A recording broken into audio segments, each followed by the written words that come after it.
Top boxing news. Okay, we'll start with this. This past weekend, long-reigning IBF flyweight champion Leonela Paula Yudica was in action against Lucia de Los Angeles Ruiz. Journeywoman-level opponent with an upside-down record. This was Leonela's first fight of this year. Leonela Paula Yudica, this division's longest reigning champion. This is where Marlen Esparza holds the WBA and WBC titles. This is where Leonela's countrywoman, Gabriela Alaniz, holds the WBO title. Leonela holds the IBF, the blue belt.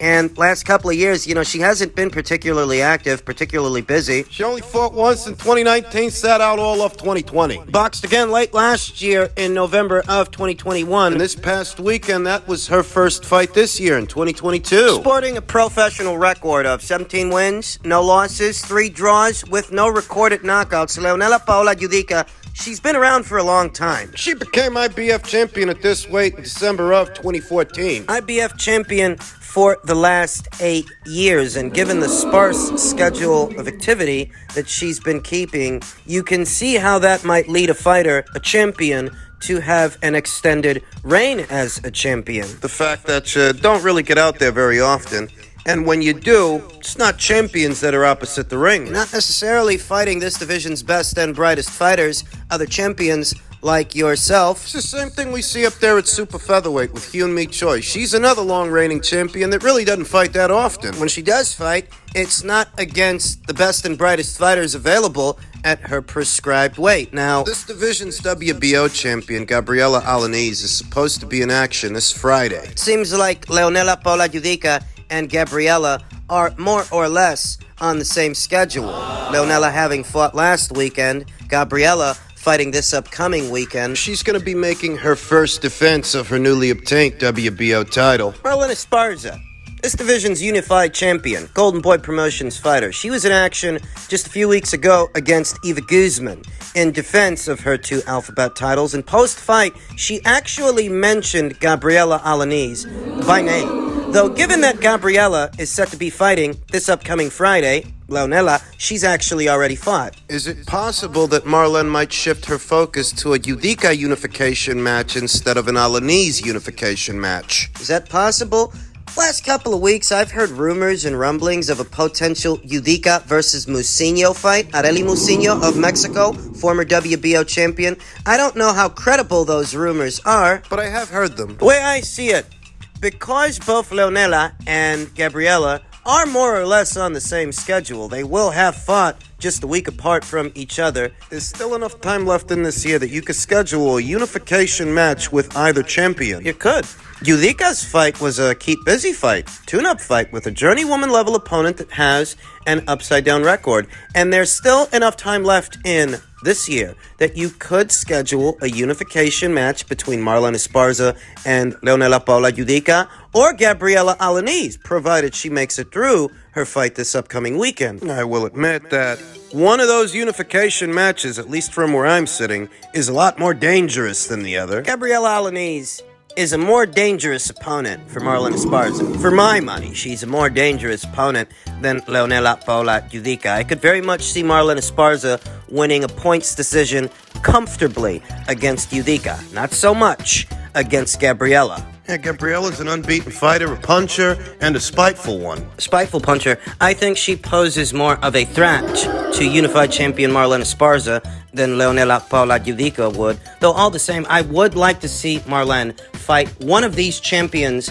before this year is out. And given that both champions will have seen action recently, with at least 3 months left in this year, I don't think a unification match... Unification match wouldn't be a bad idea. Unification match to cap off the year. As this is one of those weight classes, one of those divisions that had stood divided for a very long time. Only recently did Marlen Esparza come along and become a unified champion herself. And credit to Golden Boy for getting her those opportunities for those alphabet titles. But this division really does need more of a profile, needs a face. Marlen could be that face. She's well on her way. She picked up the WBC title in June of last year. She picked up the WBA title April of this year. This division doesn't have the profile that the women's bantamweight division has, or the women's super featherweight division. Even the junior middleweight division has more of a profile than the women's flyweight division. So it very much needs a profile boost, a kick in the ass, a shot in the arm. Call it what you want to call it. It needs a face. I am more or less confident that these unification matches can happen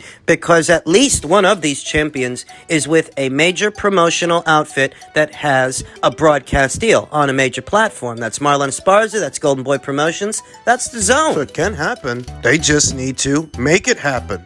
Men's super middleweight news. The scheduled WBO purse bid between Zach Parker and Demetrius Andrade is supposed to go down tomorrow on the 20th. And, it's strange that they weren't able to reach a deal because before Demetrius was quote-unquote injured, that reported injury that he suffered, before that, all systems seem to have been a go. They were. They reached a deal before. I wonder what prevented them from reaching a deal now. Usually the obstruction in situations like this, usually the obstruction is money. Somebody wants more of it, likely Demetrius Andrade. Though having pulled out of their initial set of negotiations due to that quote-unquote injury...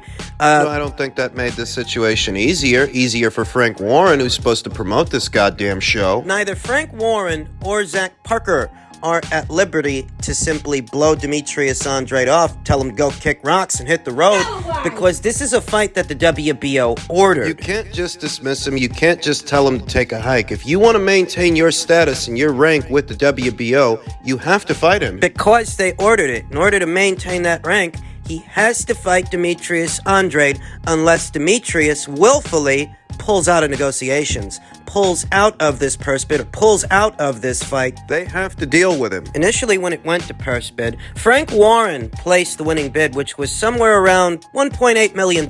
They actually beat out Matchroom. Matchroom placed a bid of $1.7 million for the fight, and Queensbury placed a bid of $1.8. In many ways, if it does end up going to a purse bid, if no new news breaks, and this purse bid actually takes place tomorrow, they really are right back where they started because they already ordered this fight. It already went to a purse bid. Queensbury already won the rights to it. But Andrade pulled out, so they're in many ways right back where they started. And you wonder if the people at Matchroom won't decide to get involved, won't decide to place a bid of their own. You wonder if that's not the situation, that's not the case. It might not be because Demetrius Andrade, he's not their fighter anymore. He is a network and promotional free agent. You know what the real danger here is? If nobody else bids... The danger here is that this really isn't a hot ticket.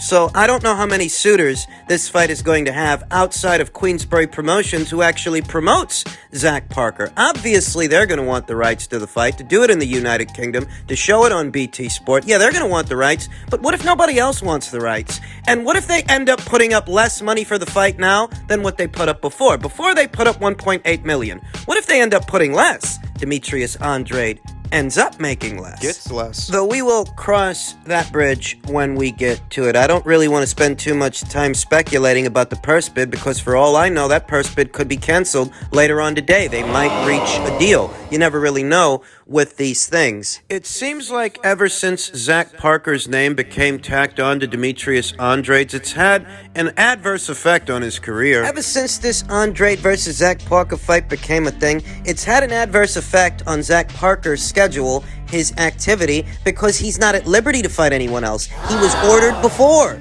to fight Demetrius Andrade, and they were going to go through with it, but it was Demetrius that ended up pulling out. They issue out yet another order, and Zach Parker is once again not at liberty to fight anybody else. If he wants to maintain that rank with the WBO, he has to fight this guy, but fighting this guy and getting him in the ring is taking up a lot of time. We're pretty much 10 months into the year of 2022, Zach Parker hasn't been able to fight. Because he's not at liberty to fight anybody else. Not if he wants to keep that rank with the WBO. I'm pretty sure he does. He hasn't come this far to give it up now. If he wins this Demetrius Andrade fight, He's in a pole position to either become Canelo's mandatory challenger or force him to forfeit the title, forfeit the brown belt. That's why Frank Warren's playing along, because if he plays his cards right, he gets his boy a Canelo fight or he gets his boy a belt. And it is more or less the same underlying principle for Demetrius Andrade. Demetrius Andrade, who's wanted a Canelo Alvarez fight for years, but it has proven elusive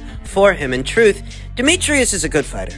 Two-division champion, unbeaten, 34 years old. But he's a 34-year-old two-division champion who has no signature fight, no high-profile fight, no memorable moments whatsoever.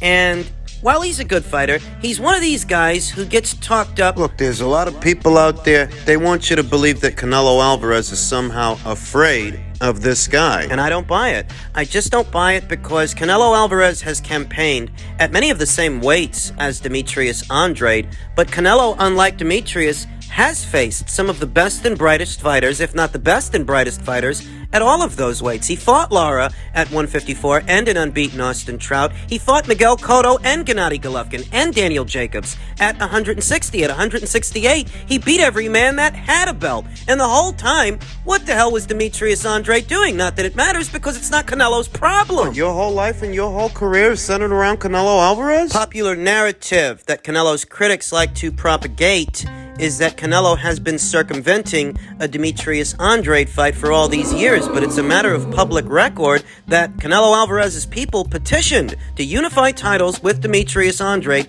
back when Canelo was down there at 160, and his petition was rejected. He petitioned the IBF for an exemption to the mandatory. This was after Canelo Alvarez won the second Golovkin fight, and after Canelo Alvarez decisioned Daniel Jacobs and took his IBF title. There was a mandatory challenger due in Sergey Didivianchenko, and the Canelo Alvarez people petitioned the IBF for an exemption to that mandatory so they could unify titles with Demetrius. That petition, that request, was denied, at which point they went into negotiations with the Didivianchenko people, who wanted a lot of money for that Canelo Alvarez fight, which ended up not happening, and as a result, Canelo was stripped, making the undisputed campaign. That killed the undisputed campaign. You can't go undisputed if you're stripped of one of the belts. That's why Canelo Alvarez decided to move up in weight, decided to try and go undisputed somewhere else, since the mission was aborted at 160. And as many times as I've explained this over the years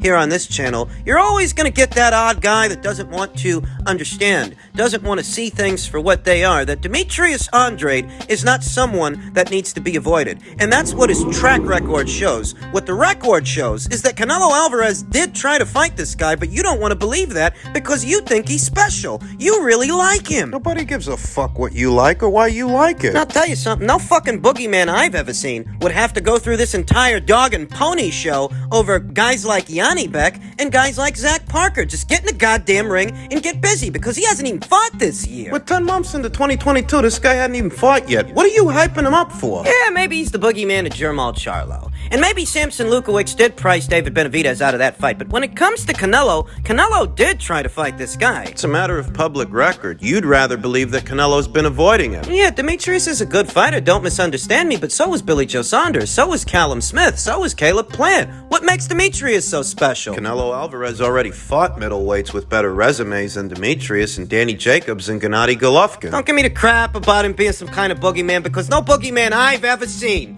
has to go through this kind of dog and pony show over a goddamn Zach Parker fight. Enough is enough. What the fuck are you doing?